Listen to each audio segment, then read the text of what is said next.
다잖아. 실용인고.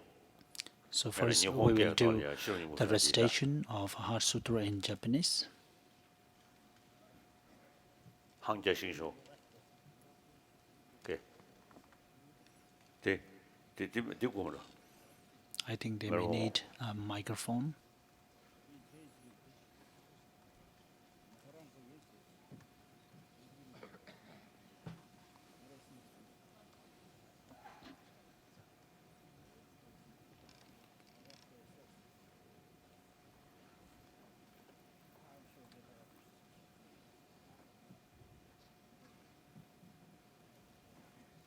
근데 내 고향한데.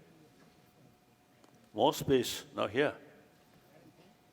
I think space here, more space.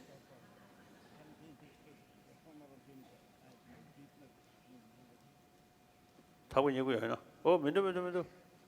difficult.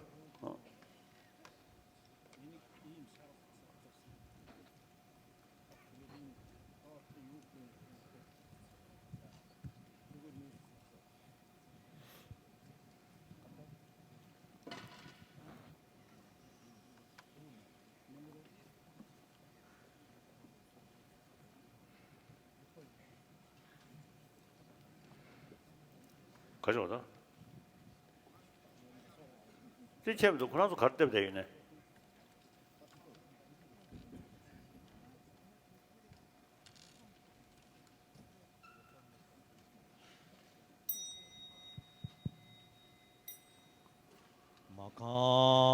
마카한야 할라미타 신교 간지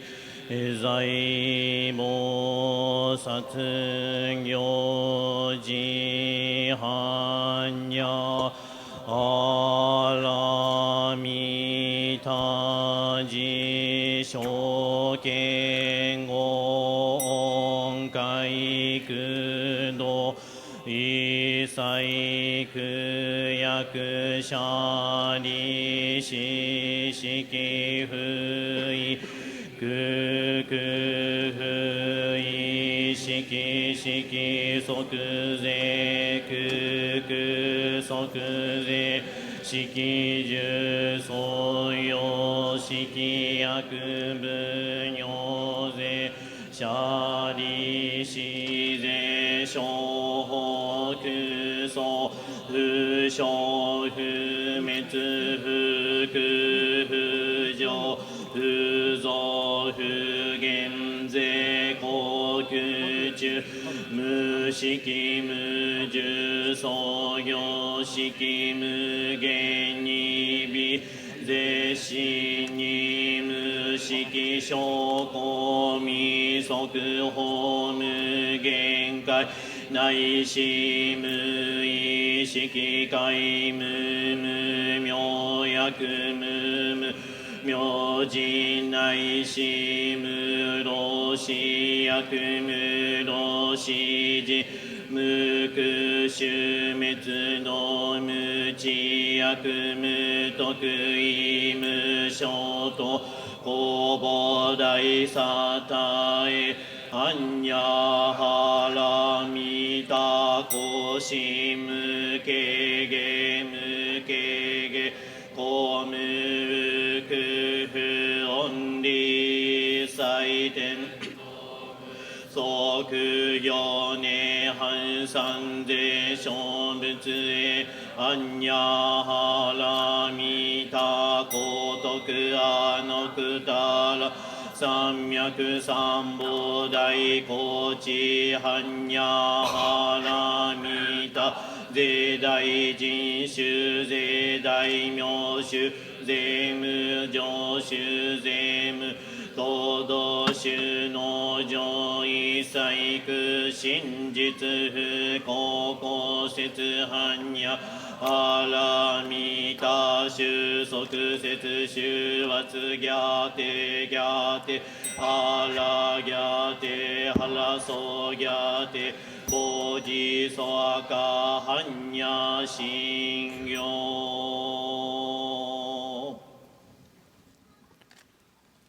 부지체, 땡큐. 다 Chinese이다.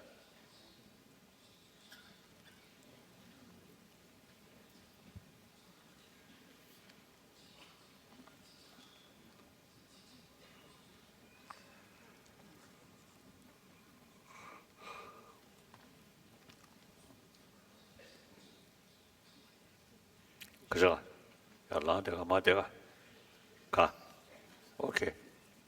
오늘 대수. 디삼대 가대, 삼대 가대, 삼대 가대.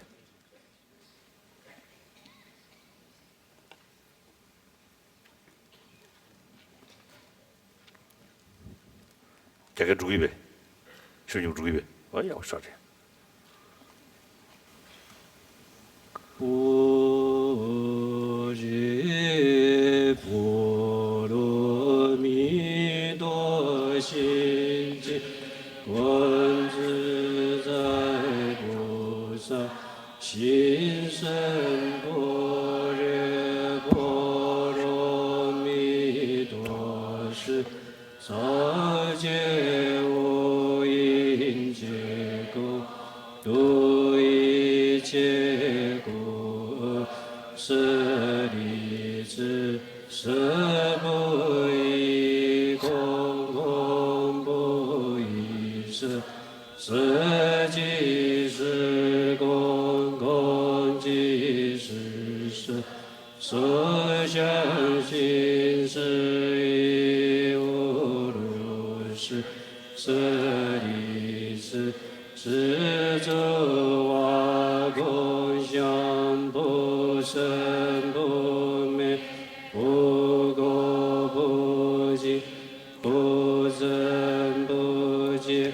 是故空中无色，无所相行识，无眼耳鼻舌身意，无色声香味触法，无眼见乃至无意识界，无明无明尽，乃至无老死亦无老死尽，无故寂灭道，无智亦无得，亦无所得故，菩提萨埵，亦般若波罗蜜多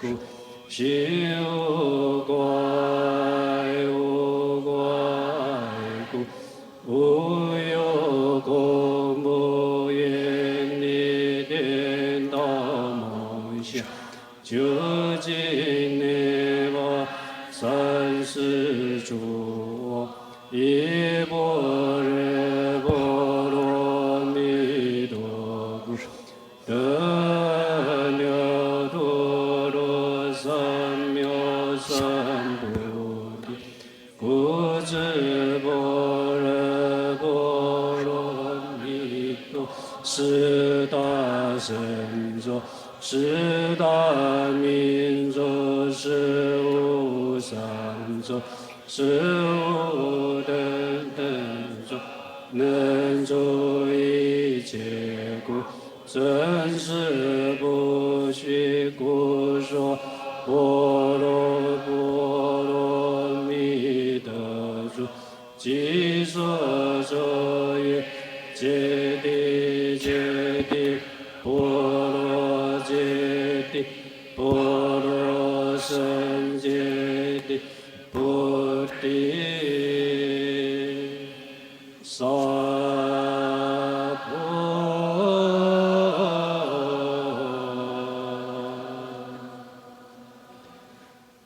言下三藏诸法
Thank you. 谢谢。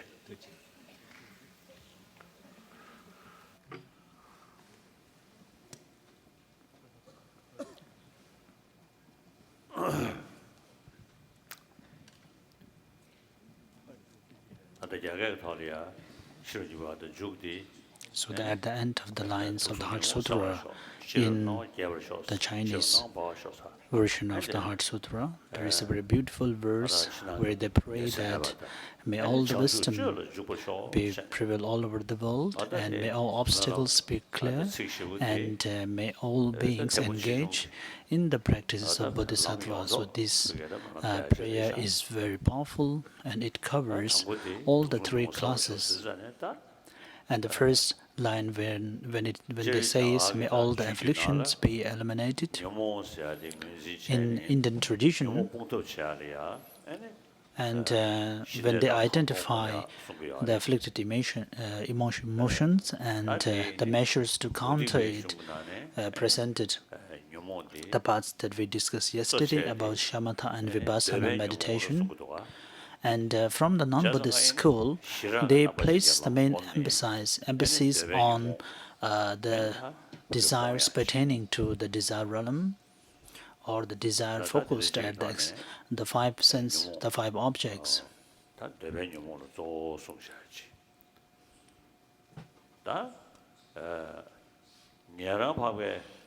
Then when it comes to the Sharvakas, those in the class of the hearers and the solitary realizers, when they make this prayer, maybe we can say the tenets of the Sharvakas and the Pratigya Buddha. So when they identify this afflicted emotion, they actually refer to those kind of emotions which arise due to the self-grasping. But here we have to draw a distinction between the hearer and the solitary realizer as a practitioner and as their tenets. And even these afflicted emotions are those emotions which were being labeled as the coarse emotions by compared to the highest Madhyamika school. And when it comes to the upper philosophical tenets, so they pray that the very subtle form of the afflicted emotion, which is rooted in the grasping of true existence, and may all this be eliminated. So this is the meaning of the first line. And when it comes to meditation as a means to eliminate these emotions, though the calm abidance or the shamatha is common to both Buddhists and non-Buddhists, then also when it comes to special insight or the vipassana meditation, there is also a certain reference or similarities between the Buddhists and the non-Buddhists. And even when it comes to the Buddhists, different schools and different vehicles, those are common to the two lower schools, or sorry, the two lower vehicles are a bit coarse compared to the Bodhisattva's level. So when it comes to the Bodhisattva level, so when they pray about the elimination of the emotions, actually they meant the very root of all the afflicted emotions, which is the ignorance, And the next line, when they say, may the fire of the wisdom be shine all over. So this is very important because the afflicted emotions which is being taken as a darkness here cannot be clear or eliminated by mere praying. So therefore, we have to take the help of the wisdoms. We have to develop the wisdom within ourselves, which will dispel those darkness of ignorance. And here the wisdom is pertaining to the teachings, understanding of the teaching, presenting about the emptiness. And then when it comes to the non-Buddhists, of course, even though they may have a certain level of wisdom, such as the wisdom's understanding, the wisdoms that is arising out of the shamatha meditation, which looks at some forms of the worldly realms as peaceful, while others, the lower ones, as coarse. So in this comparison between the lower and the earlier, the higher realms, so they meditate and work hard towards the attainment of the higher desire and the form realms.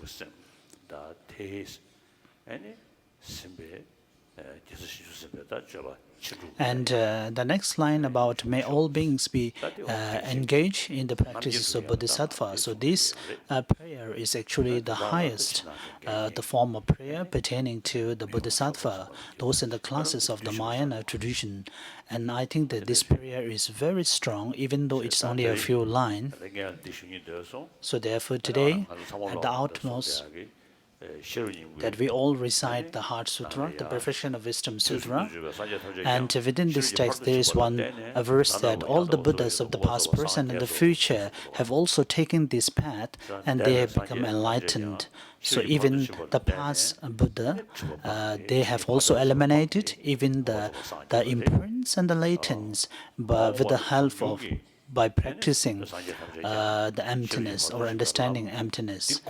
And even the future, the Buddhas and the Bodhisattvas will also have to take this path in order to attain the enlightenment. So therefore, this path is a very common one that everyone has to take. If that is the case, then what is the perfection that we are speaking about? What does we mean by perfection?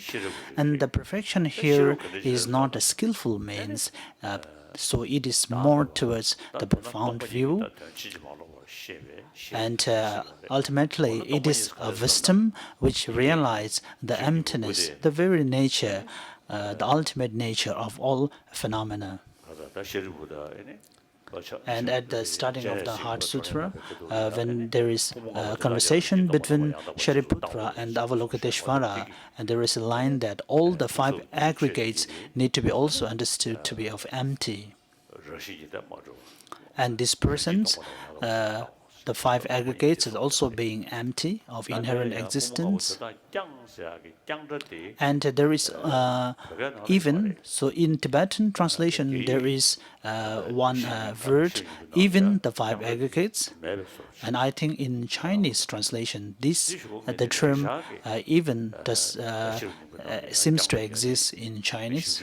So I did a research whether in Sanskrit version there is this terminology even. So I came to know that in Sanskrit there is. So there is a special significance to that term. And one way of giving explanation is, one way of the explanation is that from the first turning of the wheel of Dharma, the teachings directly it only presents the selflessness pertaining to the person. And so one way of understanding even the five aggregates as being empty is that not only the presentation, not only the selflessness pertaining to the person, but even the selflessness pertaining to the phenomena. All the phenomena are also empty of their existence. Then, if that is the case, then what is emptiness? Is emptiness a unitary object, not related to any other basis? So then that is not the case, since the emptiness is a qualification or attribution, so therefore it needs to have a basis to which it is attached. For example, when we speak about impermanence or compounded nature, or any kind of the features or the qualifications. So those kind of qualities are actually need to be described upon one basis. So similarly, the term the emptiness, which we really consider very precious, but it's not a unitary. That therefore, in Heart Sutra it says the form is empty. Sorry, the form is empty, and so on the other aggregates. So therefore, form, which is empty of its own inherent existence, is the emptiness. And the form, when we also explains about the emptiness pertaining to form, it is actually the real nature of the form. But if that is the case, then whether there is a form or not, if it is empty, then we have another line which says, of course, the form does exist. Then if it has to exist being empty, in one sense, it is also empty. If you think on form, as any substance which is a form, then we say that it is empty of inherent existence. So how that particular form has to exist by itself? Then we speak about the two truths, that they are essentially identical but conceptually distinct. And at the later part of the Sutra, there is one line that having understood or meditated on the emptiness, the teachings of the emptiness, then the Buddhas and Bodhisattvas gradually generated the wisdoms pertaining to the listening to the scriptures and having done reflections, and through the meditative, so they have attained the enlightenment. So if it is the external phenomena or even the body, so it has to grow from one point to another. It takes a lot of time, so it is not an automated mission that it will immediately grow to another level. So it takes time for its growth. Therefore, we have this phrase, the gade, and paragade, the gone that's gone, and the beyond gone, the gone beyond. And the first, when we speak about the gone, so this is about gone, and gone, and the beyond.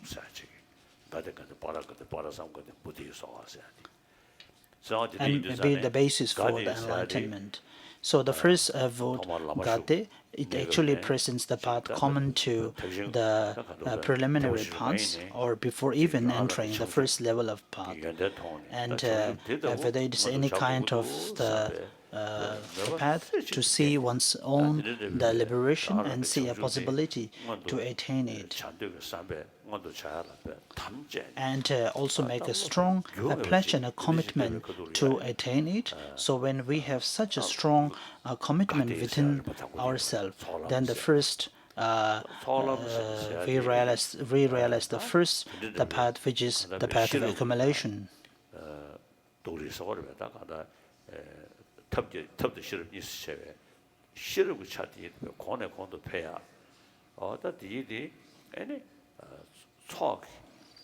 And in order to for the wisdom path to progress further, we need the support of the skillful means path. So therefore we have these,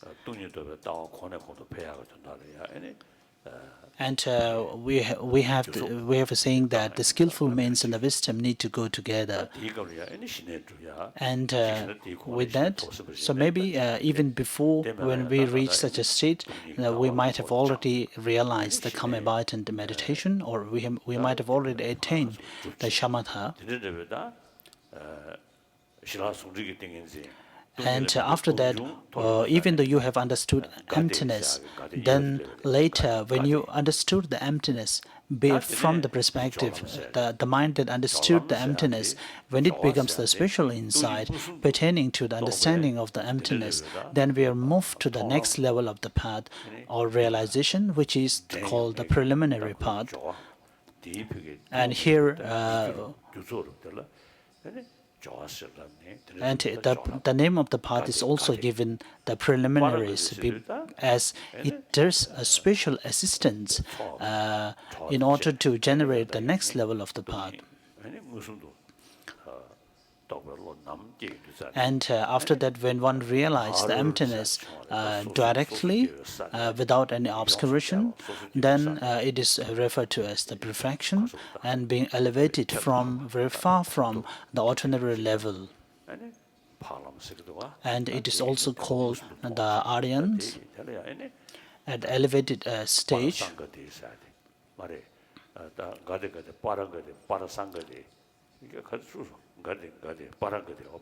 So the third, the meaning of the paragate comes into here.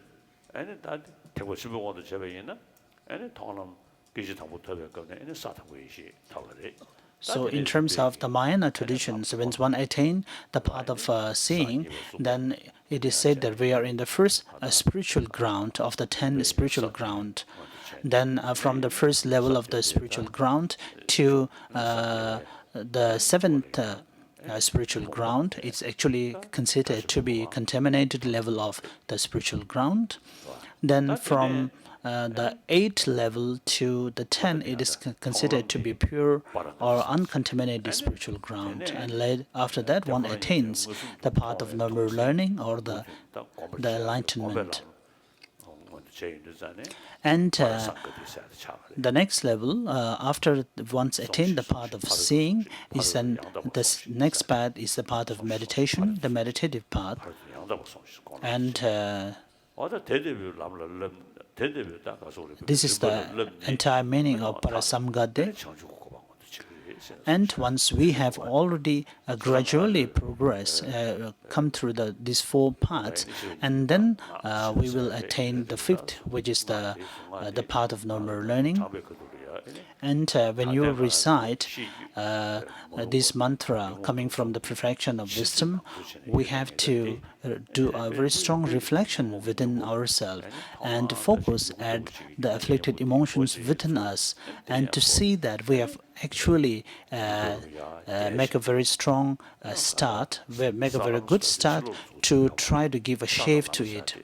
And when we speak about the spiritual paths or the spiritual grounds, we are not speaking about the external grounds or the paths. So this is referring to some spiritual qualities or spiritual realizations within us, and we have to attain within us. And when we attain a certain level or certain measure of those understanding, then the realizations within us will also progress further.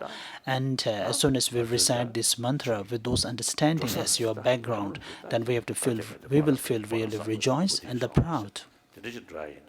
And that I will. So these 5 paths are the paths that I'm going to take one after the another.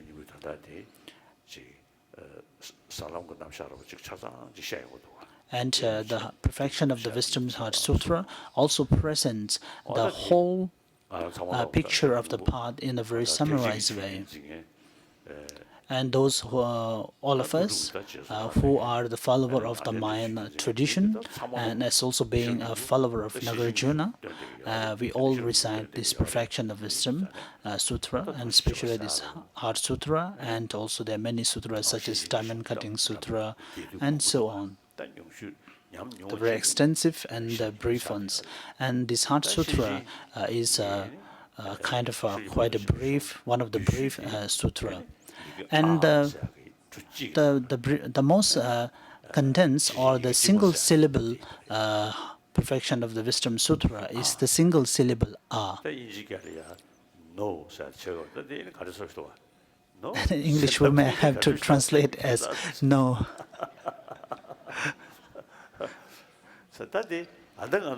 So here the syllable A is actually pertaining to the Sanskrit first character, which is A. And this is actually explaining about so no, or the which is the negating word here A, actually tries to block the appearance of all the external phenomena from their own side. And as we discussed yesterday, since it is by Tibetan origination, Tibetantly originated, therefore they cannot have a kind of their own inherent existence. So this is my introduction this morning. Introduction for the Perfection of Wisdom Sutra. So the first gade, so according to the Mahayana tradition, is for the among the five paths. It is the first accumulation path. Then also within that path there are three classifications, and also for the preliminary path also there are four classifications. And the path of accumulation is also the moment you achieve that path, it is stated that you enter into the path of Bodhisattva and become a Bodhisattva. And once we have attained the bodhicitta, the awakening mind, then the aspiration or the wish within us to attain the omniscient mind will come effortlessly all the time.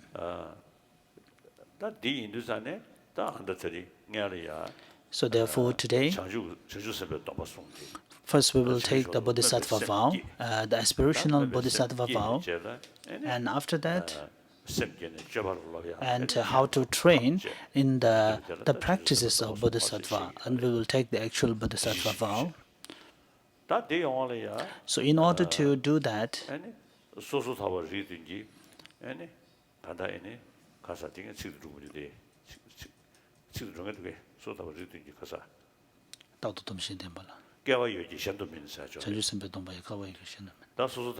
so this is a verse coming from Lamp for the Path to Enlightenment from by Adisha, that only for those recipient who happen to have one of the 7 individual liberation vows has the potentiality to receive the Bodhisattva vow. And when we explain that line, so actually that may not be the actual fact. So we say that this is considered this is for the supreme basis of receiving the Bodhisattva. So here we have also many some of the orient community here, and for the lay community here, for the lay person here. So if you can take the Upasaka or Upasaki vows, it will be great, but it is not mandatory for all of you. So if there's someone who wish to take the Upasaka or Upasaki vows, and the pure Upasaki is actually the one with the whole 5 precepts. And when we speak about the whole precepts, then what are the whole precepts? Then what are the 5 precepts? That I will not steal, and I won't tell lies, I won't do sexual misconduct,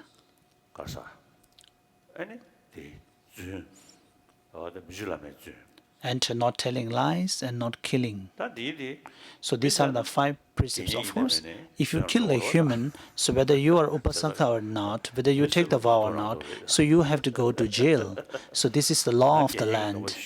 And whether I have taken a vow or not, you do not. Nobody can kill anyone. So I haven't taken this vow. I wanted to steal. You cannot also say that. And even if you rape someone, even though you are not have taken this vow, you may have to still go to jail. Then next is about a very high level of telling lies.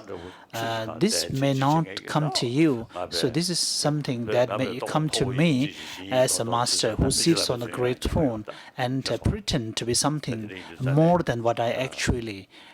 So this is the kind of the lie. And I used to tell people that I'm very near to realize emptiness, and of course I do not have the effortless realization of bodhicitta, but if I make some effort, I can realize bodhicitta. Then if I say that very bluntly, then it may become a lie. Then if I do not say that, then when I speak about emptiness and the bodhicitta practice, then if someone asks, who is there in this world at present who has some experience? So therefore, I'm not telling lie that we need to have an example who have this experience. In this world, about 7 billion people, we need at least 1 or 2 examples to point that this person has realized emptiness and bodhicitta, attained bodhicitta. There is a monk in our monastery, in my monastery, in Namgyal Monastery, who said that this understanding and the realization of the great completion from Nyingma tradition may not be existing nowadays. It is only during the Lord Buddha's time. So even if you see that the bodhicitta or the great compassion or the understanding of the wisdom can be achieved only during the Buddha's time and may not be possible in this during degenerated time is a great wrong understanding. So therefore, I'm speaking from my own experience, and I'm 81 years old. And I'm an old monk now, so having trained and meditated on the emptiness and the bodhicitta for over 60 years, and as I described yesterday, it really benefits me from day to day in my daily activities. And this is the result of my practicing for day by day for all these years, and this helped me to have a very meaningful and a peace and a calm life. So therefore, I always say that I'm not a superhuman being or a special person. So we are all same, being a part of this human family. So if you also make effort, you will also realize, you can also attain bodhicitta. Then if I boast myself and bluntly say I've attained the path of seeing or the path of meditation, then it may be a lie. So I'm very simple. So if I say that I have those great realizations, then people may not have so many. I may not have so many friends as I have now. Then even the abbots and the senior monks here, if you think that you are some special among the audience and you are those and this, then this is a great wrong thinking.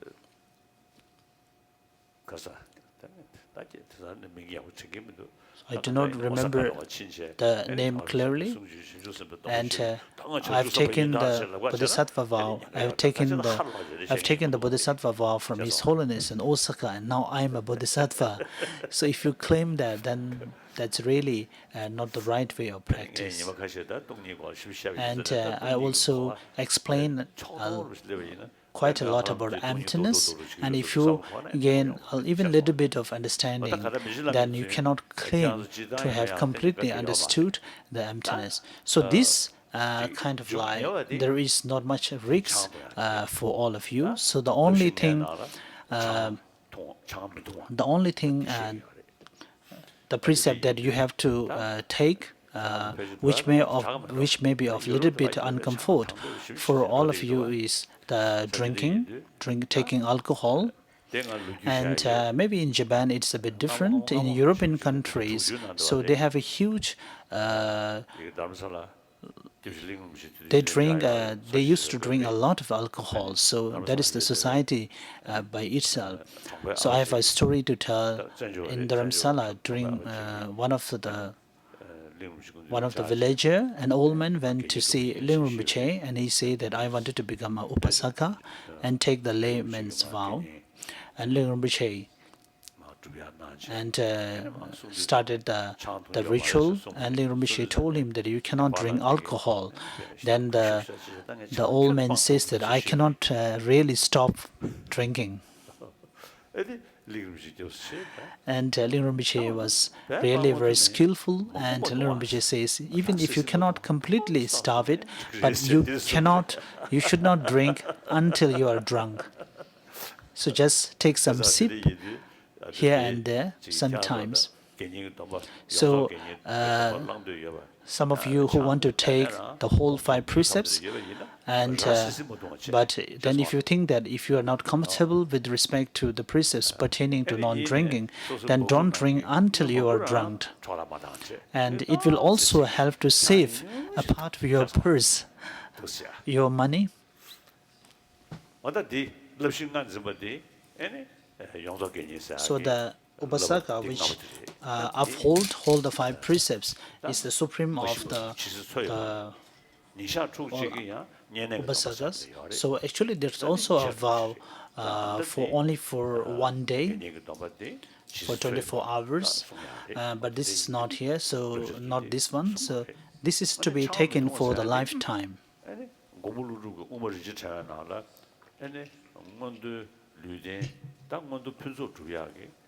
And to stop the drinking, Nagarjuna has stated about the 10 special causes for human rebirth, and the first one is about not drinking alcohol, and the other things are, for example, to giving alms to the alms seeker in a very respectful way. So many of us, even though you do some generosity or giving alms to the alms seeker, or beggar, so you give it in a very disrespectful way. And also, we have to be very respectful to the seniors. And the 16th one is practicing compassion and love. So these are the 16 qualities coming from the precious Calend, and this text is specially instructed to a king. So therefore, in these 16 qualities, so not taking alcohol is one of them. And so there is a significance with respect to not drinking alcohol, which may help or benefit oneself in gaining a further human rebirth, and also improving one's intelligence. And I think these alcoholic drinks, at the moment when we drink, so it really harms the intelligence power of our mind. And at that moment it harms because we get drunk and we become dizzy. But even it has a great effect for the next and the subsequent lives, pertaining to the clarity of the mind. And so if one do not take alcoholic drinks, then our mind remains very alert all the time, and this will ultimately help for a very clear and a very intelligent mind for life and life to come. The 5th Dalai Lama,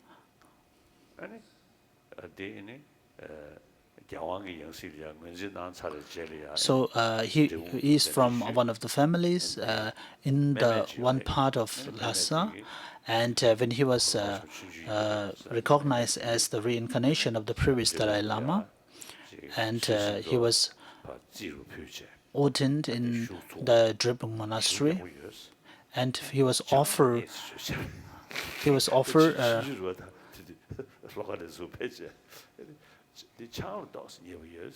and he told them that they say that of course the 5th Dalai Lama seems to be, even at he was very young, he seems to have a special preference for alcohol. So therefore not taking alcohol. So I think this may be a little bit difficult for you to accept now, but I think gradually this is possible. And I have many friends. I've seen that many illnesses and the diseases are even caused by drinking alcohol. That when I saw them, some of my friends, their lips are very dark and their face are swollen. Then when I ask them what happened, they say they have problem with liver, and it is due to the overconsumption of the alcoholic drinks, and especially the very strong the alcoholic drinks are very bad for liver. And once I was in Mongolia, the Mongolians drink a lot of vodka. Then I told them, you should not drink vodka.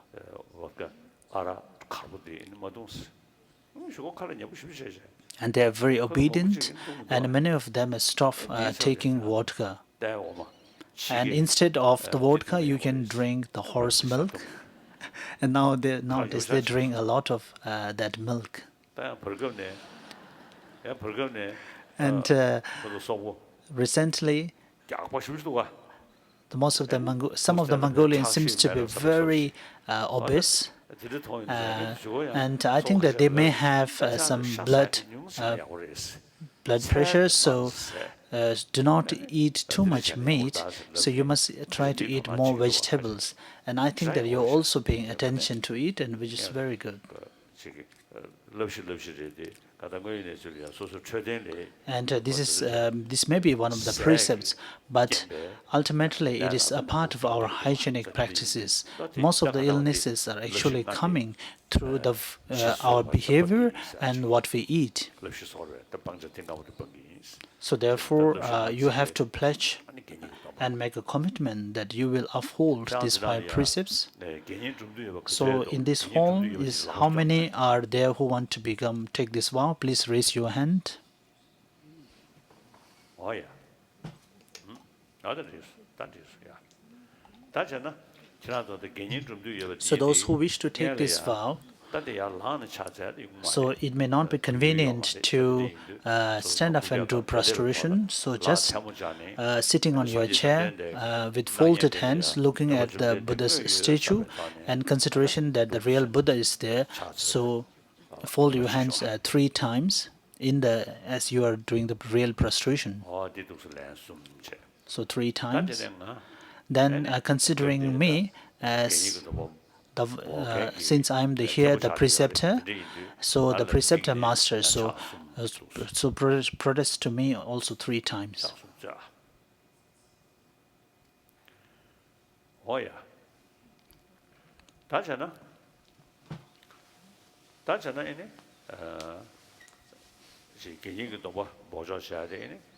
So this Upasaka vow.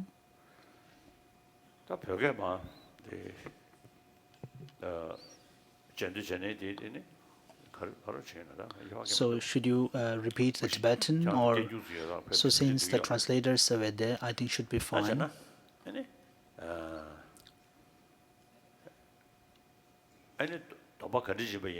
So whatever kind of a vow or commitment it is actually based. The basis of all these vows is the refuge-taking practice, and when we speak about the refuge, it's about going refuge to the Buddha, Dhamma, and Sangha, and among these 3 is the actual Dharma, which is the teachings.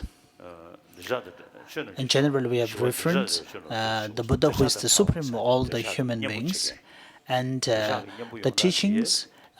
Here is actually referred as being free of afflicted emotions. So here, the teaching is actually the one which is the potentiality to cut the root of the desire and the attachment. And why we only take the example of the desire and attachment? Because that is the main cause which bring us to the continuous rebirth in this samsara vow. So if there is not the presence of the desire, then merely by the presence of karma may not be able to make us take rebirth in this samsaric world. When we speak about the order of the 12 interdependent links, so it is actually first the ignorance which motivated, and out of that action, the karma is being planted, and later at the 9th and the 10th level of the interdependent link, there is that the supreme power of the attachment that acts as a condition for the earlier karma to rise and take rebirth. So here you need to have a very strong aspiration and understanding that the ultimate liberation is our main object of attainment, and you need to have such a kind of a faith that you wish to attain the liberation. So having taken refuge in this way,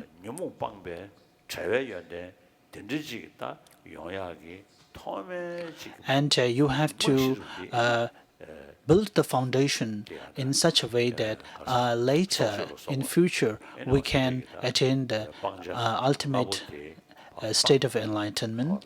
And the way to build the foundation is by studying or taking by restraining the 10 negative actions, such as killing and so on. So for that, you have to make a strong commitment that you will restrain from indulging in those negative actions. So please repeat after me. So which will be better to repeat the Tibetan? So maybe we will just say Buddham Sharanam Gacchami and you all repeat His Holiness. And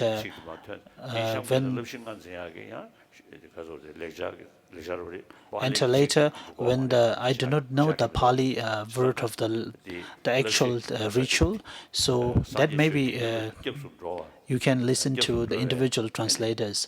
But so you have to just assume that I wanted to become the Upasaka, so which is with the precepts or with the 5 precepts. I think that will be just sufficient. And I also do not need to interpret each and everything, and you do not need to repeat all. So all of you who wish to take this vow, consider as the Buddha is in front of you, and your master is in front of you.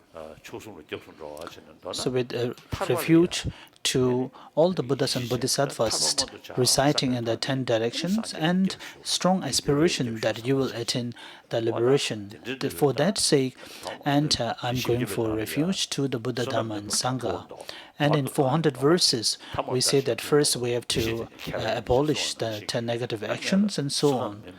So the first, we have to abandon and refrain ourselves from engaging in those negative actions. So for that purpose, I will take this Upasaka vow with 5 precepts. So please repeat the Pali verse after me. So you please repeat His Holiness. Bhagavado, Arahado, Samya Sambuddha. Namo Dase, Bhagavado, Arahado, Samya Sambuddhase. Namo Dase, Bhagavado, Arahado, Samya Sambuddhase. Buddham Sharanam Gacchami, Buddham Sharanam Gacchami, Dhammam Sharanam Gacchami, Sangham Sharanam Gacchami. So this is the second time. Dhammam Sharanam Gacchami, Sangham Sharanam Gacchami. So this is the third time when we recite the Sangham Sharanam Gacchami, which is going for refuge to the Supreme Assembly. And when that line is completed, as soon as it is completed, you have to wish as you have attained the complete vow of the Upasaka.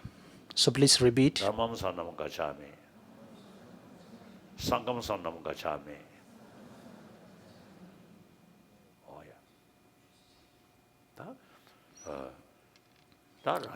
So with these recitations, and you have become a complete Upasaka. So we have completed the vows for conferment of the Upasaka vow. So next is taking the aspirational bodhicitta. You have you carried the text with you?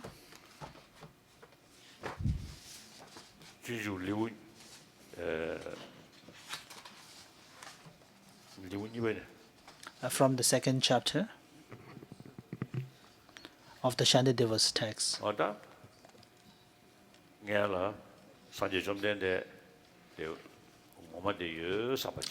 First, visualize as the Lord Buddha is present in front of us, and he is surrounded by his entourage, the Maitreya, Manjushri, and Samanthabhadra, and so on. and the 8 the great sons. Then there is the Acharya Nagarjuna, Asanga, and other 17 Nalanda Pandits. And the text composed by these masters are something that we can read. So we feel a kind of, we have a sense of closeness with those masters.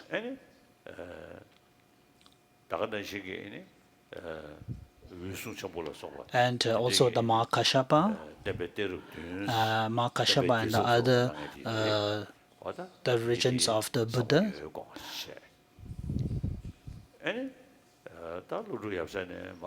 Then from the Nagarjuna onwards, the lineage of the Vinaya, the Rahula and so on, who are the Vinaya lineage. So you visualize that all the Vinaya lineage masters are also present in front of you, and also the lineage pertaining to the great, the extensive and practices, and also the profound view lineage. All these masters are also present in front of you. Then from the Tangse, the Finzang master, and from him and the great Chinese masters who has brought the Buddhism to China, and other masters from Vietnam, the Korean, and so on. So I think the lineage may be similar for all. Then for the Tibetan plateau, the actual master of the 8th century, Shandarakshita, and all the other great masters of the different sects, Sakya, Gakyu, and so on. So you have to please visualize that they are present in front of you. So having visualized all the great masters in front of you, and in front of them, you have to take the Bodhisattva vow, the aspirational Bodhisattva vow. So first we have to do the reciting of the 7th limb. That is coming from the Shandadava's text. You just read the text with me.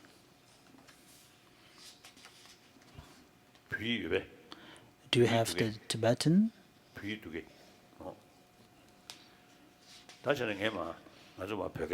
So we will read in Tibetan, and you can read in English. It's from the verse number 1.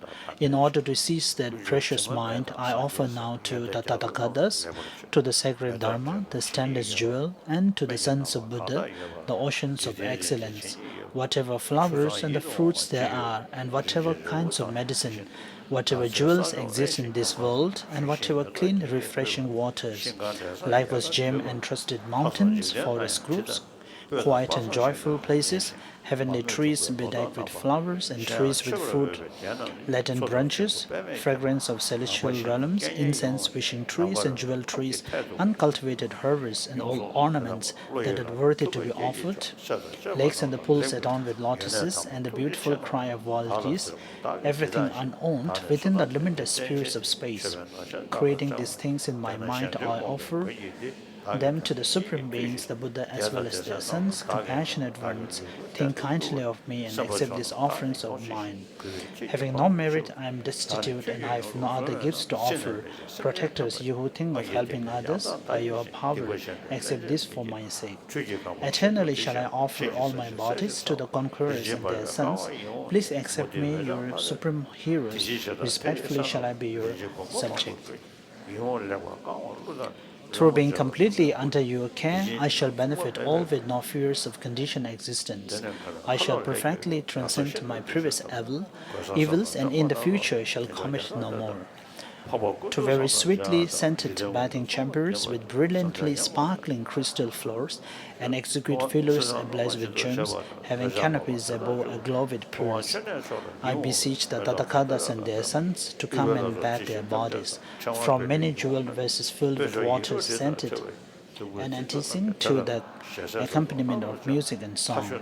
Let me dry their bodies with incomparable clothes, clean and well anointed with scent, and then may I present these holy beings with fragrant garments of suitable colors. I adorn with manifold ornaments and various raiments fine and smooth, the Arya Samanda Bhadra, Manjughosha, Avalokiteshvara, and all the others.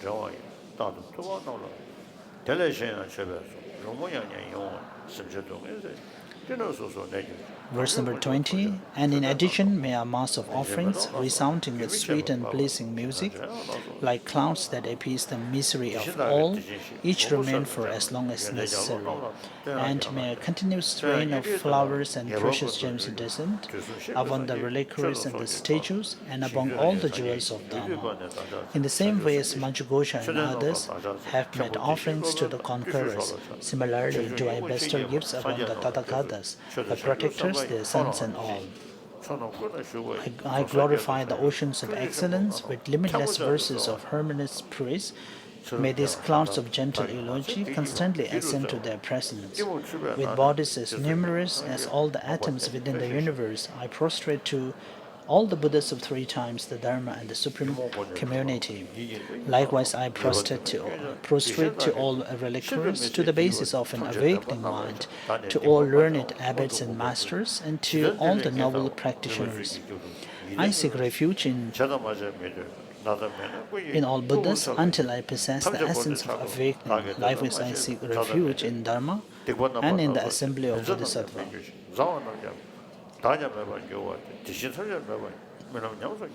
With folded hands I beseech the Buddhas and Bodhisattvas who possess the great compassion and reside in all directions throughout beginningless cyclic existence in this life and in others. Unknowingly I committed evil deeds and ordered them to be done. Overwhelmed by the deceptions of ignorance, I rejoice in what is done. But now seeing these mistakes from my heart, I declare them to the Buddhas. Whatever harmful acts of body, speech, and mind I have done in a disturbed mental state towards the three jewels of refuge, my parents, my spiritual masters, and others, and all the grave wrongs done by me, so thoroughly evil and polluted, but in abundance of faults, I openly declare to the guides of the world. But I may well perish before all my evils have been purified, so please protect me in such a way as will swiftly and surely free me from them. The untrustworthy Lord of Death waits not for things to be done or undone. Whether I am sick or healthy, this fleeting lifespan is unstable. Living all I must depart alone, but through not having understood this, I committed various kinds of evil for the sake of my friends and foes. My foes will become nothing, my friends will become nothing.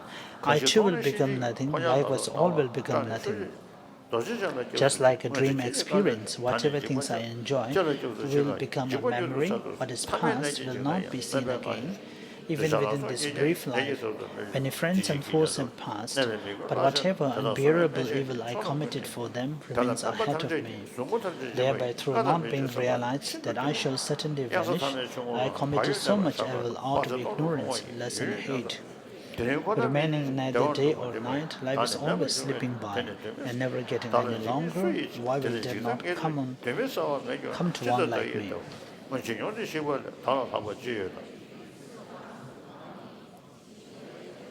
yanzu sheba naba chibu kashi droga na zada mensa kunje ru mika wani dungne ru tali chida yinze dado dage diye bashi sabe dani mishi timu be ane khana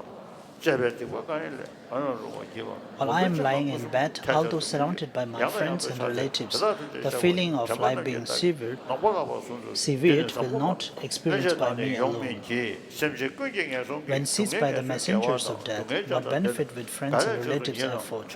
My merit alone shall protect me then, but upon that I have never relied. O protectors, I so unconcerned, unaware of such terror as this, accumulated a great deal of evil for the sake of this transient life. Petrified is the person today being led to a torture chamber with dry mouth and dreaded sunken eyes. His entire appearance is transfigured. What need to mention the tremendous despair when stricken with disease of great panic, being collapsed by the physical forms of the frightful messengers of death. Who can afford me real protection from this great horror? With terrified, bulging eyes gap, I shall search the four quarters for refuge. But seeing no refuge there, I shall become enveloped in gloom, If there should be no problem there, then what shall I be able to do? Therefore, I now seek refuge in the Buddhas who protect the world, who strive to shelter all that lives with great strength, eradicate all fear. Likewise, I purely seek refuge in the Dharma they have realized, that clears away the fears of cyclic existence, and also in the assembly of Bodhisattvas. I, trembling with fear, offer myself to Samandabhadra, to Manjughosha also. I make a gift of my body. We're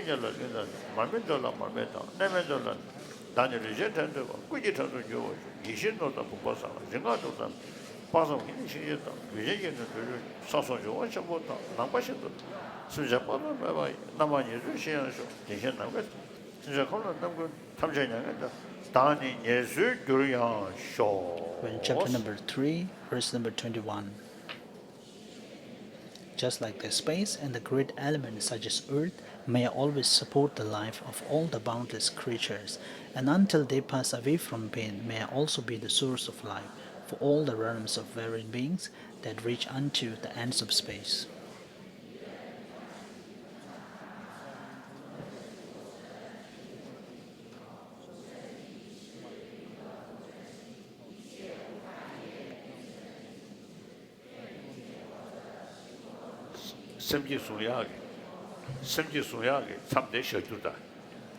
So we have to stop at the verse where we are going to take the Buddhist. We have to going to take the Bodhisattva vow. So we have to stop reading now.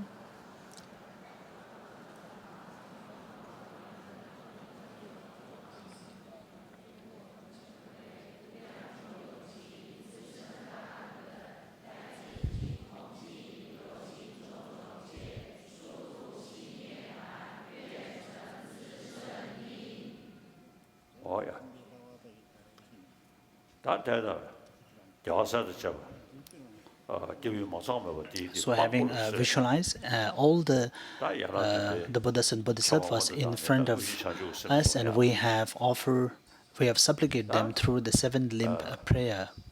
And next is the actual ritual of taking the Bodhisattva vow. And I do not want to do extensive explanation. We have been discussing for last few days. For something to be practiced,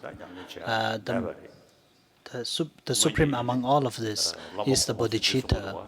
And we have a saying from the great masters that you have to make effort as much as possible to try to develop the bodhicitta. Once you develop the bodhicitta, so the accumulations will come by itself, and also the negativities will be purified, obstacles will be cleared.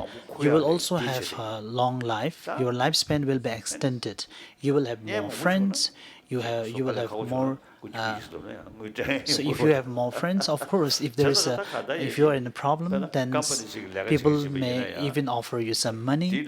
And even if you're working in a company, and if you really care about the workers in your company, then the general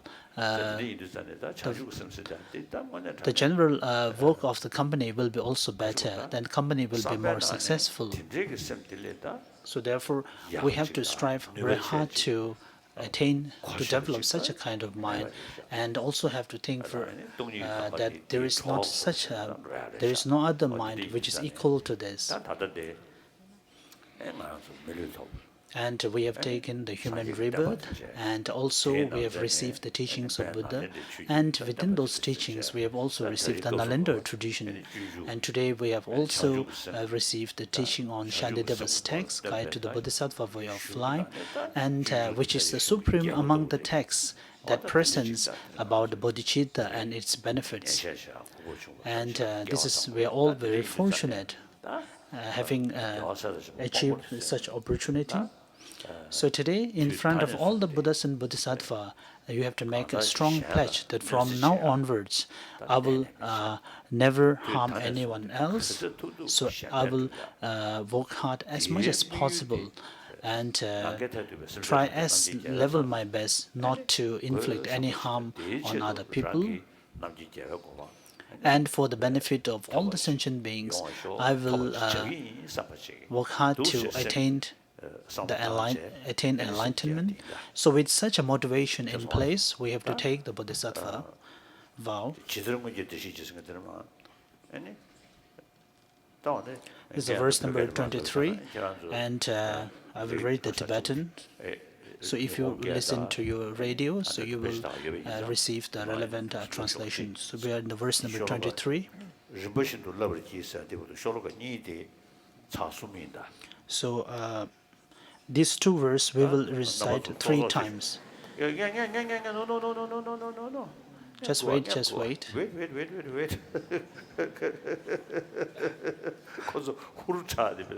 So you're also eager to receive the Bodhisattva vow when you're jumping.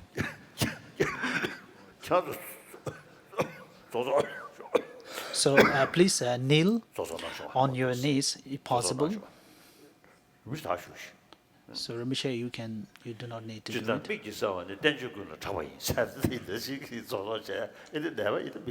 So if you have some problem with your knee, is it okay? It's okay.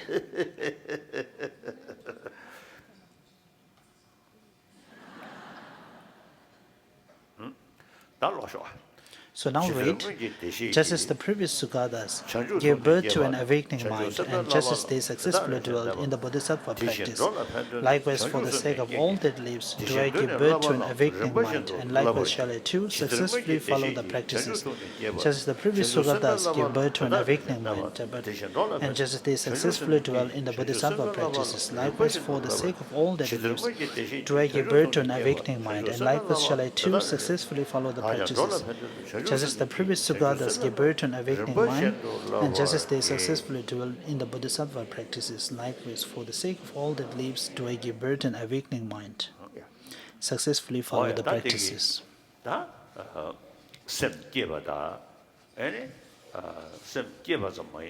And this is about the generation of the bodhicitta, and not just about the generation, but still you're making a strong pledge that from then onwards you will also work hard to be in the practice of the 6 perfections. And this is also, we have also completed taking the precepts of the engaging bodhicitta, engaging bodhisattva vow. And I think this is a great achievement in our life. As for myself also, I have from conferring the individual liberation vows, and also for the millions of people, I've had a great opportunity to confer the Bodhisattva vows. I think this is a great service for the teaching, and I feel rejoiced for myself. And I also do dedication every day. And today is also today has been also a great opportunity for me, and I feel very fortunate. So the vow that you have taken today, and there are some precepts pertaining to that, how we cannot degenerate this kind of mind for this and next subsequent lives. Then there are also the root downfalls and other negativities. So you may read those from other texts. But the most important thing is that we have been under the control of the self-concern and also neglecting other people. So till now we have been doing that. So from now onwards, we have to work hard to benefit others as much as possible. And this is the essence of all this pledge and commitments. And this is the core of this, all the practices. And after this, we will have to read again from the verse number 25. So please read. In order to further increase it from now on, those with discernment who have lucidly seized an awakening mind in this way should highly praise it in the following manner. Today my life has borne fruit, having well obtained this human existence. I've been born in the family of Buddha, and now I am one of the Buddha's sons. Thus, whatever actions I do from now on must be in accord with the family. Never shall I disgrace or pollute this noble and unsullied race. Just like a blind man discovering a jewel in the heap of rubbish, likewise by some coincidence an awakening mind has been born within me. It is the supreme ambrosia that overcomes the sovereignty of death. It is the inexhaustible treasure that eliminates all poverty in the world. It is the supreme medicine that cures the worst disease. It is the tree that shelters all beings, wandering and tied on the path of conditioned existence. It is the universal bridge that leads to freedom from unhappy state of birth. We have read only till the verse number 30, so actually the end is verse number 34. May gods, anti-gods, and all be joyful. So, if you contemplate on these verses, of course, this is a great source of inspiration for all of us, and we have to think that we have started from this moment taken a great step to for the whole life. So next is the confirming of the initiation, is the Vajrayana teaching. And in the Vajrayana teaching, we speaks about 4 classes. And this actually comes under the Kriya Tantra, the action Tantra. And the essence of the Tantra teaching is, I think, the 4th Tantra, which is the highest Yoga Tantra, where we emphasis on the very subtle mind and the practice concerning it. And this is the main practice pertaining to the Vajrayana teachings. And as we discussed before, having arisen the very subtle mind within us and using that as a means to achieve one's enlightenment. And this is the main essence. But in order to achieve that, it may not arrive immediately. So therefore, we have to take the first 3 tantra. Sorry, I forgot to tell all of you to sit down. Sorry. So maybe you have to kneel until the teaching is over.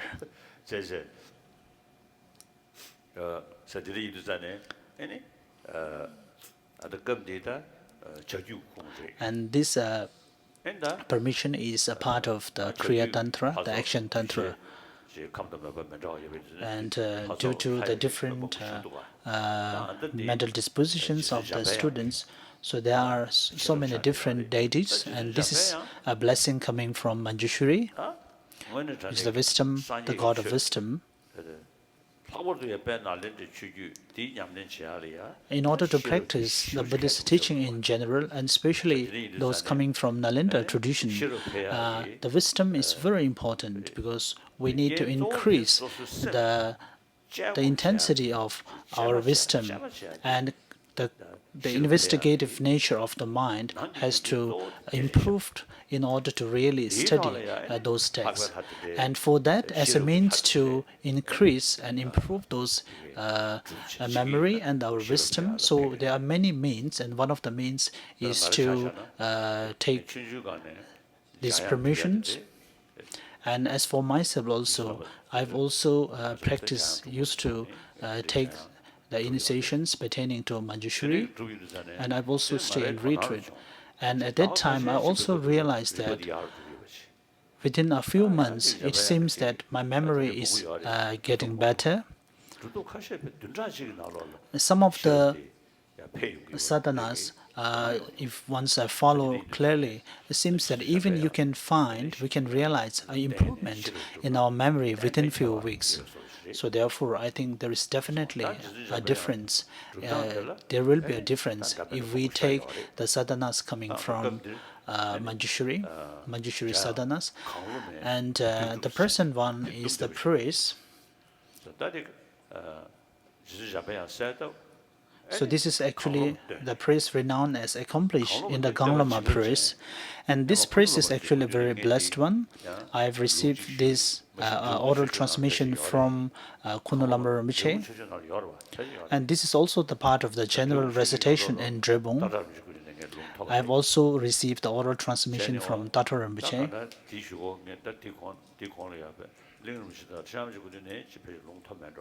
I've also received the transmission from Leng Rinpoche and Tijan Rinpoche also. And I received later from Kunolam Rinpoche this transmission. And Kunolam Rinpoche told me that this praise is a really a very blessed one, consider a very blessed one. I think about 20 different places in India, Rinpoche mentioned. And there were many practitioners of Manjushri. And they wrote this praise together. So even though they all dwell in different locations and written and composed the praise to the Manjushri, when they compile together, they all seems to be exact same sentence and the same meaning. So it seems that this is something to do with the blessing coming from Manjushri. So there is this history.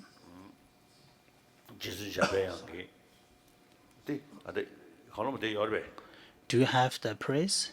The text? The text here. Text here. Oh, okay. Good. Good.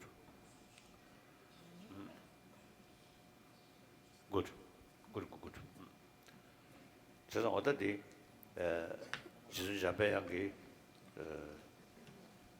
배나 So actually I do not have a commentary lineage.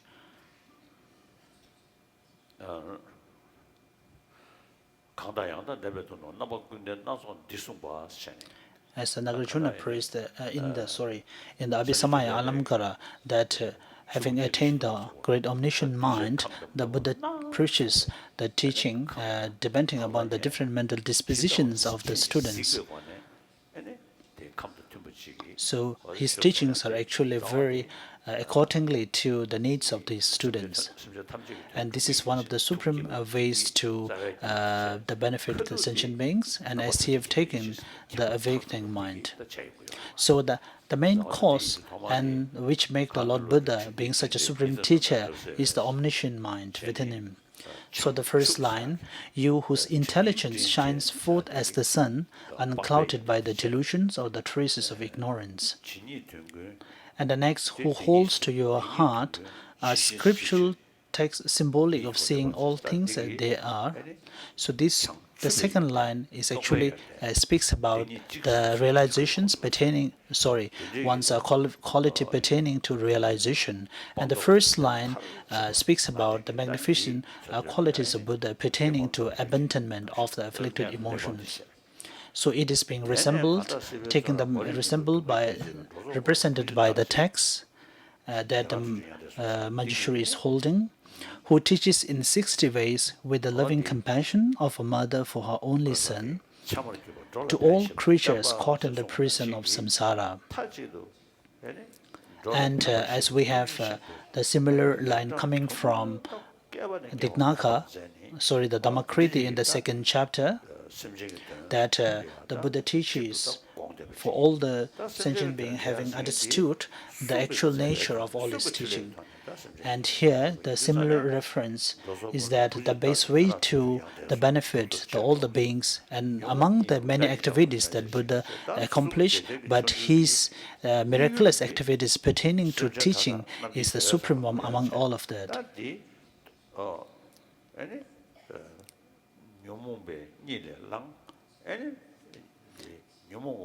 And to all creatures caught in the prison of samsara, which is the third line in Tibetan, and so all the creatures who are bound within the cages of the afflicted emotions, and also its latencies and the mental imprints. So to all the sentient beings who are bound in this way, Manjushri here, you look at all those creatures as your own son out of compassion. So the next line explains about the nature or the identity of the Manjushri. You whose dragon thunder like proclamation of the Dharma arises us from the stuffer of your delusions and frees us from the iron chains of our karma, who wields the sword of wisdom, having down suffering whatever its sprouts appear. And when Manjushri arrived, Manjushri came along with the Buddha as his entourage, as a form of Bodhisattva, the one who have attained the 10th spiritual ground, as an entourage of Lord Buddha, and the one who asks questions to Buddha and composed this number of texts. And you, whose princely body is adorned with 112 marks of a Buddha. And at this moment, we have to visualize that the ignorance within us, which is explained in the form of the darkness, so with receiving this blessing and with help of Manjushri, that all the darkness of ignorance are being dispelled, and my ability for debate and my ability, the memory for study and everything is improved from beyond. So therefore, first we have to make supplication to Manjushri. And so therefore, first I will do a recitation of driving away the obstacles.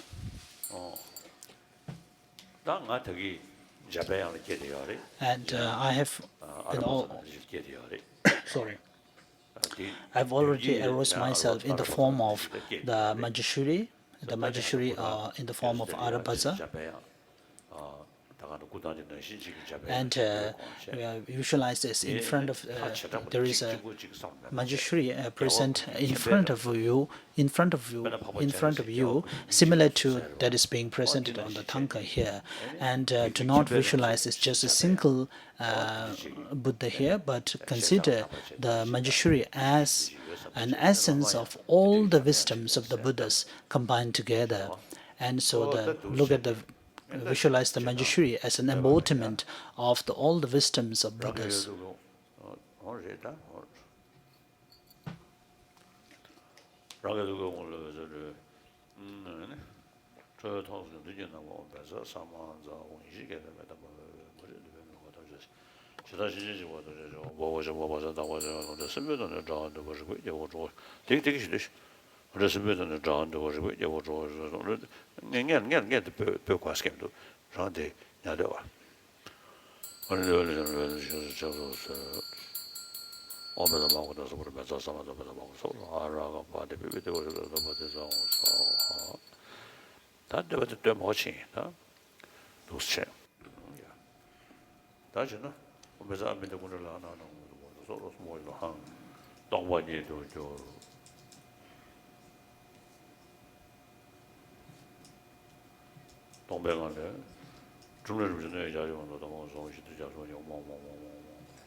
So I will do the oral recitation later, and we have already visualized the Lord Buddha in front of you while taking the Upasaka vow. So in center, visualize as the presence of Lord Buddha, and he is being surrounded by the Nagarjuna and the masters and his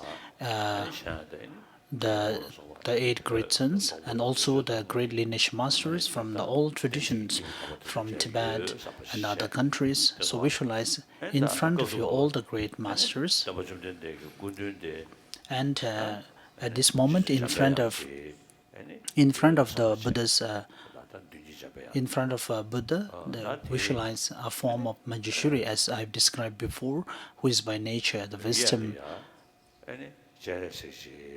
And on the right, Avalokiteshvara, and on the left, Aryatara. So this is not actually present in this ritual text, but I think that this will be easier later. I've also did some research, and I think this is in accordance with the text and the ritual. And the most important is the visualizing of the Manjushri in front of the Lord Buddha.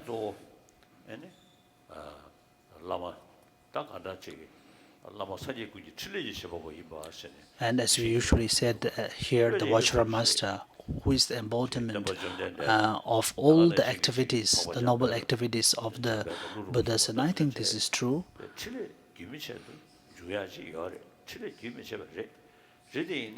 Even the noble activities of these enlightened beings will continue to flow, but in order to flow the continuity of the nectar within you, but we have to also create the foundation or the basis within ourselves to receive those blessings. So otherwise, even if you throw a seed of a beautiful flower on a stone, there won't be any, it won't grow into a plant. Of course, there need to be a certain conditions that need to be assembled for everything to appear. So therefore, the condition at present need to be assembled within us. So the Vajra Master is actually the holder of all the activities, and there is also saying the Vajra Master as the real Buddha. I do not know whether that is true or not. So generally, when we categorize the Bodhisattvas in the path of the accumulation and so on, so they all are actually master. So it's not necessarily need to be a real Buddha, but from one's own consideration, if you can have a consideration of all of your master as a true Buddha, then of course there is no harm in it.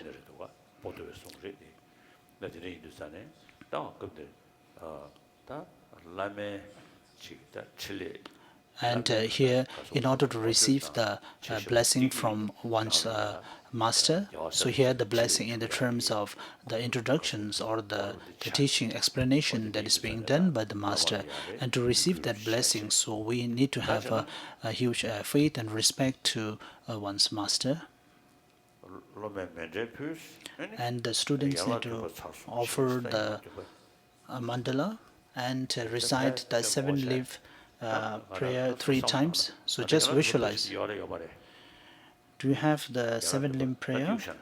So no need. So the 7-limb is actually the making prostration, then offering, and rejoice, confessing your sins. So we will just recite this mere verse 3 times.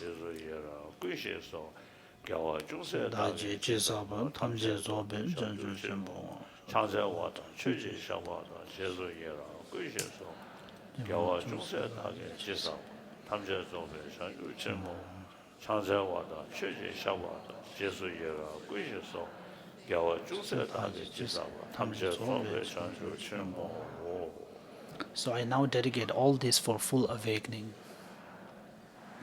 Whatever slight positive potential I may have created by paying homage, offering, and acknowledging my faults, I now dedicate all this for full awakening.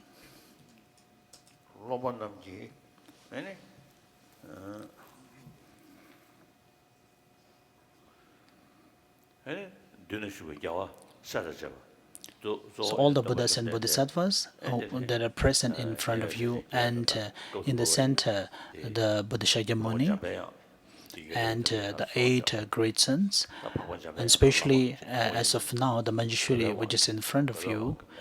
And for a great purpose, you have to think of the Vajra Master as not different from the Manjushri deity. So having made supplicated, so the Vajra Master, who is in the form of Manjushri,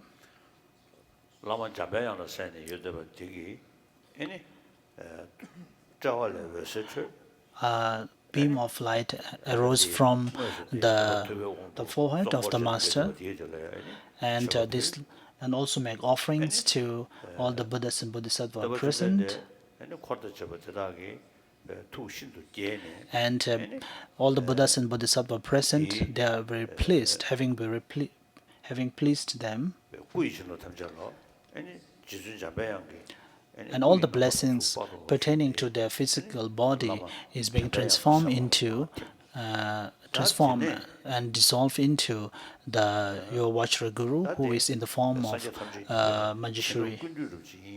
And now you have to consider your Vajra Master as the embodiment of all the blessings. So we will do the recitation of Ganlama praise once. Praise to Manjushri Ganlama, homage to my Guru and Protector Manjushri, you whose intelligence shines forth as the sun, unclouded by delusions or traces of ignorance, who hold to your heart a scriptural text symbolic of seeing things as they are, who teaches in 60 ways with the loving compassion of a mother for her only son, to all creatures caught in the prison of samsara. To you, O Manjushri, I bow, Om Arabazanadi. With the brilliance of your wisdom, O compassionate one, illuminate the darkness enclosing my mind, so that I may gain insight into the Buddha's word. So having made the supplicated, from the forehead of your Vajra Master, which is in the form of the syllable Om, and a white beam emits and dissolves into your forehead, and imagine as you receive all the blessings pertaining to body.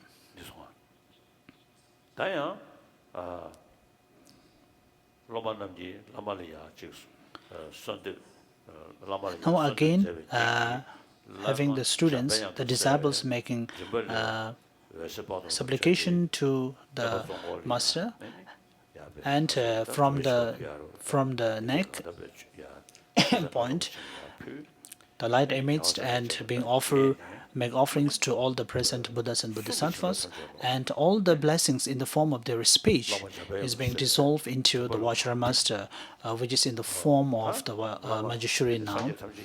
And you have to again consider, assume that your Vajra Master become the embodiment of all the recipient of all the blessings pertaining to the spiritual master. Pertaining to the speech, and recite the praise once again. You whose dragon thunder-like proclamation of the Dhamma arouses us from the stupor of our delusions and frees us from the iron chains of our karma, who wields the sword of wisdom, heaving down suffering whatever its sprouts appear, clearing away the darkness of all ignorance. You whose princely body is adorned with 112 marks of a Buddha, who has completed the stages achieving the highest perfection of Bodhisattva, who have been pure from beginning. So having supplicated the Master, who is in the form of Manjushri, the red beam emits from the neck and dissolve into your neck. And imagine as you receive all the blessing pertaining to the speech. Again, having supplicated to your Vajra Master out of great devotion and faith, and the Vajra Master from his heart, the light, the beam emits, and maybe I think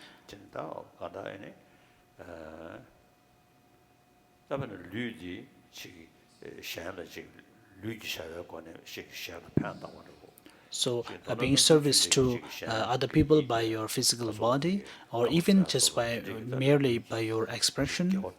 So whatever accumulations that you have attained through the physical, and also the accumulations that you have achieved by your speech.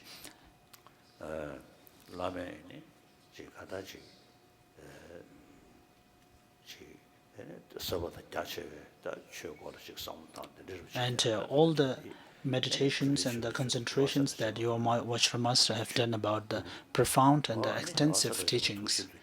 So having offered all those things to the Buddhas and Bodhisattvas, so all the Buddhas and Bodhisattvas become very pleased, and they offer the blessings of their heart to all of us, and having it dissolved into your Master's heart and receive the praise once again. To you, O Manjushri, I bow, O Marabazanadi, with the brilliance of your own wisdom, O compassionate one. Illuminate the darkness enclosing my mind, enlighten my intelligence and wisdom, so that I may gain insight into the Buddha words and texts that explain them. Homage to my Guru and Protector Manjushri, you whose intelligence shines forth as the sun, unclouded by delusions or traces of ignorance. So having done the praise from the Master's heart, light in the color of blue emit, which is actually in the form of the realizations of the Vajra Master's heart, mind. So all these realizations we have to please imagine as all of those qualities dissolve into you, so that you get the blessings pertaining to the long life and so on. And from the speech that you attained a very eloquent speech. And when we do the speech blessing, that once you have received the blessing pertaining to your speech, then whatever you speak or whatever you utter, so none of this goes to any negative source of any negative accumulations. And gradually in future, all of your actions gradually progress further towards the attainment of the five paths and ultimately to enlightenment. And visualize as you have received the three blessings.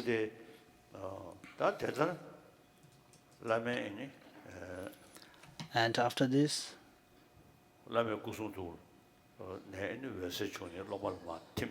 as the light emitted from the body speech of mind of the Master appears and dissolve into you. So if you have already received some kind of initiations at the time of the dissolution of the image, and you have to imagine, when you imagine that you received the blessing, I received the blessing, then we have to analyze, where is this I? So without the presence of an I, then there is not an agent who received this blessing. So then we have to think the phrase coming from Heart Sutra. Heart Sutra, that form is empty, and form is empty, and emptiness is also form. But then when you think that when I receive this blessing, then certainly if you have a very strong sense of a feeling of I, then it won't be of much beneficial. So at this same time, one need to investigate our mind and also try to dissolve all the conventional appearances. And once all the conventional elaborations are dissolved, so merely from the darkness appear the single syllable of D. And from that, you have to imagine that you transform into the Manjushri that is present in front of you. And if you have not received any of the initiations before, then consider that having visualize as before that the Manjushri, you can meditate the Manjushri on your forehead.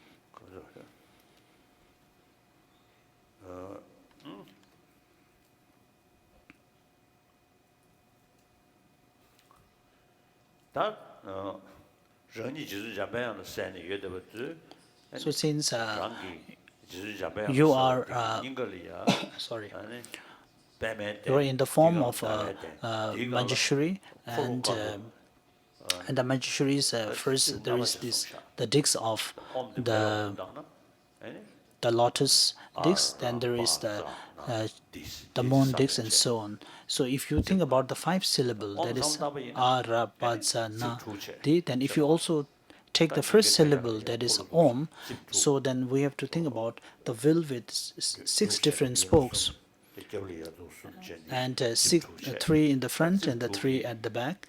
So the first one can be the syllable A, then the subsequent to Ba, Za, Na, and the center is the syllable D. So you have to visualize, you have to imagine this, the number of the syllables. Then if you have visualized the Manjushri on your forehead, you have to also visualize those 5 spokes, the 6 spokes will in the center of your head on the Manjushri as well. So then recite this mantra. Please repeat Om Arabazanadi, Om Arabazanadi. So we have to recite 21 times together. Nade Om Arabazanade, Om Arabazanade, Om Arabazanade, Om Arabazanade, Om Arabazanade, Om Arabazanade, Om Arabazanade, Om Arabazanade, Om Arabazanade, Om Arabazanade, Om Arabazanade, Om Arabazanade, Om Arabazanade, Om Arabazanade, Om Arabazanade, Om Arabazanade, Om Arabazanade, Om Arabazanade, Om Arabazanade, Om Arabazanade. 다데네 미지비 송사데. So next is about taking the tyranny of not forgetting. So if you have imagined the Manjushri on your forehead, then you have to assume as the syllable of the D emits from the Manjushri and dissolve into you, so that you can achieve the remembrance or not forgetting the mantra. So to receive that blessing, so actually it will help your memory and your recollection power. So if you really imagine yourself as the Manjushri, then from the spoke where it's so you have to imagine the syllable D as not exactly inclining, but the tip of the syllable a bit incline inwards. So then when the mantra is recited, so if you have visualize on the forehead, so you have to visualize it's flowing down like water. So if you are yourself transformed in the form of Manjushri, then the flow of the syllable D, you have to imagine as it flow like water and dissolve into your heart. So we have to recite this, the number of the D 108 times with one breath. So I think even half of the malis with just one breath. So please take a deep breath first.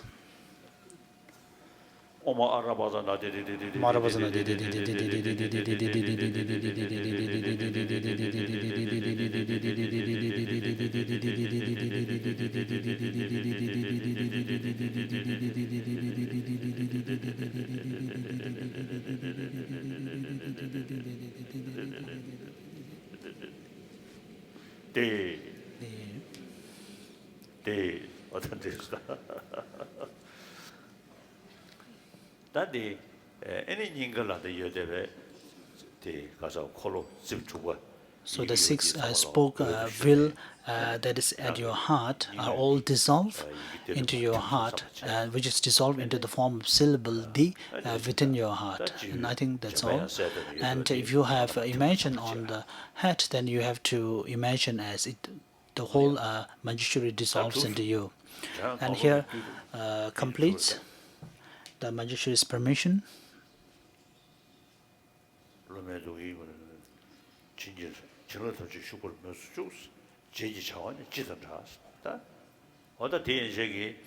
So till here we have completed this Manjushri's permission. I have received this this permission from Dr. Rinpoche, and I've received a lot of empowerments from Dr. Rinpoche. So till here is completed. So that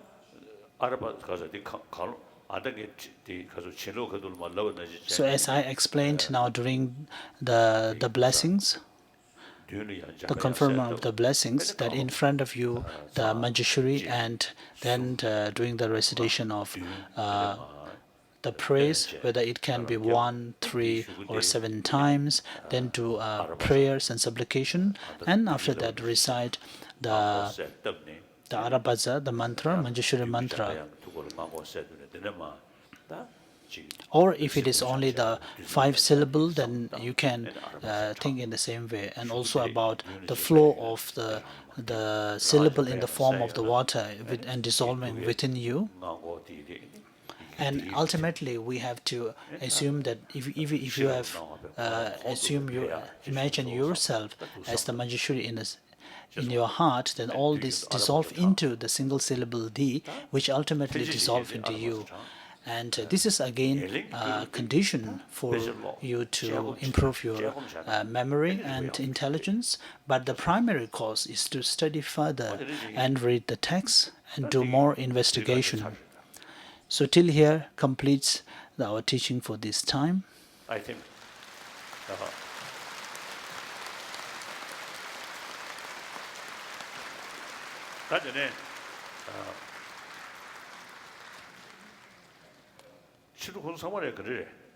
So what's the arrangement for the afternoon session? Is it all of them? In the afternoon is the Q&A session. We have about 1 hour.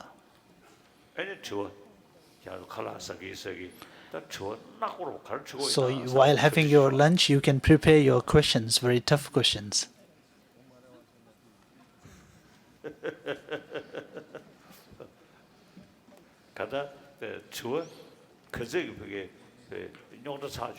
So the more your questions are complicated, it helps to improve your memory and investigative nature of your mind. If the questions are very critical, and sometimes we need to really think a lot about those questions, then it will help a lot.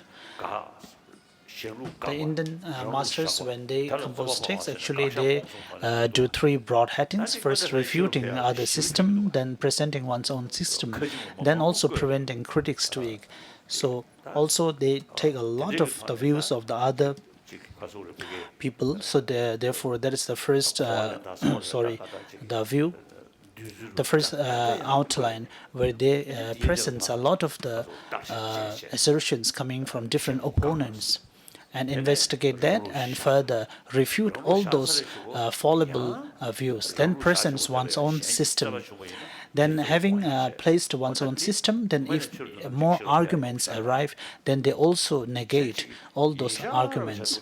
So this is very good for gaining greater investigative nature of our mind. But if you just take everything for granted, then it may not be so effective. So therefore, please arrange. There is a 1 hour time, so while having lunch, prepare your questions.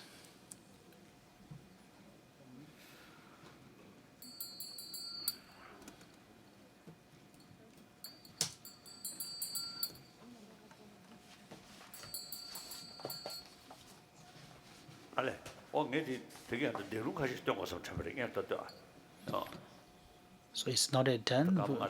There's about 5 minutes left. As you have imagined, visualized the Lord Buddha in front of you with great faith, please repeat this mantra after me. Om Muni Muni, Ma Muni Sowa. Om Muni Muni, Ma Muni Sowa. Om Muni Muni, Ma Muni Sowa.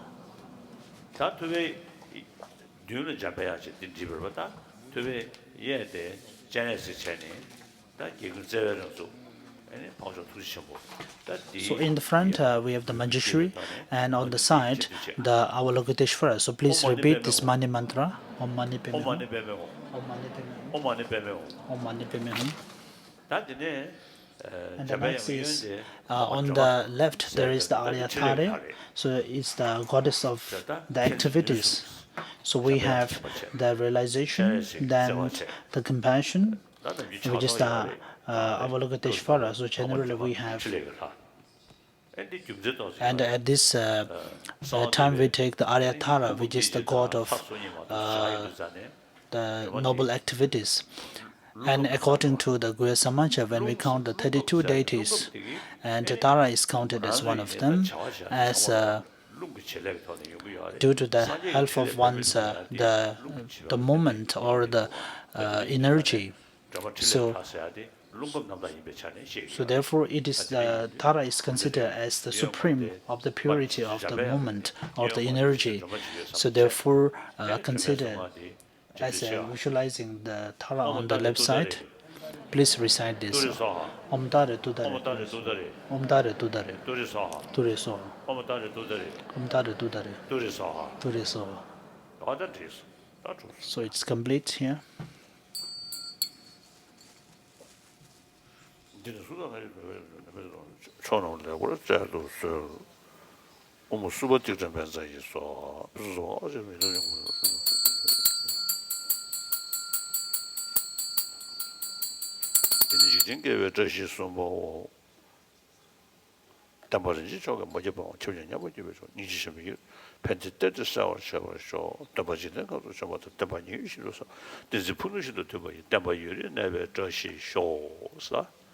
Chipan.